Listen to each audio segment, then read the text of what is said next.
শাহজাদপুরে 7 সাংবাদিকের ওপর হামলার ঘটনায় 3 আসামি কারাগারে।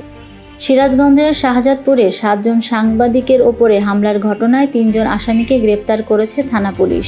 পরে তাদের শাহজাদপুর আমলি আদালতে প্রেরণ করা হয়।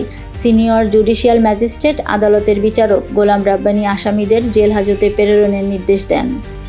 জানা যায়, গতকাল বুধবার দুপুরে শাহজাদপুর উপজেলার নরিনা ইউনিয়নের নরিনা মধ্যপাড়া গ্রামের রাস্তা দিয়ে যাবার সময় সাংবাদিকদের রাস্তায় মাটি ফেলে যানজট সৃষ্টি করা দৃশ্যটি চোখে পড়ে।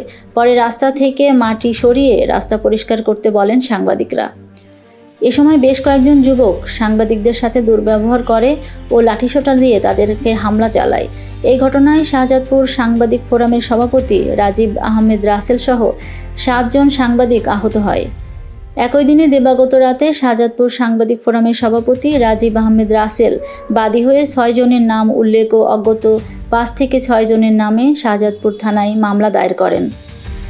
ওই রাতেই থানা পুলিশ অভিযান চালিয়ে 1 নং আসামি রবিউল, 2 নং আসামি আমির হোসেন এবং 3 নং আসামি ইমরানকে গ্রেপ্তার করে। রাতে মামলা দায়েরের পর থানার কয়েকটি টিম সারারাত বিভিন্ন স্থানে অভিযান পরিচালনা করে শীর্ষ 3 আসামিকে গ্রেপ্তার করা হয়। পরে বৃহস্পতিবার দুপুরে তাদের শাহজাদপুর আমলি আদালতে প্রেরণ করা হয়।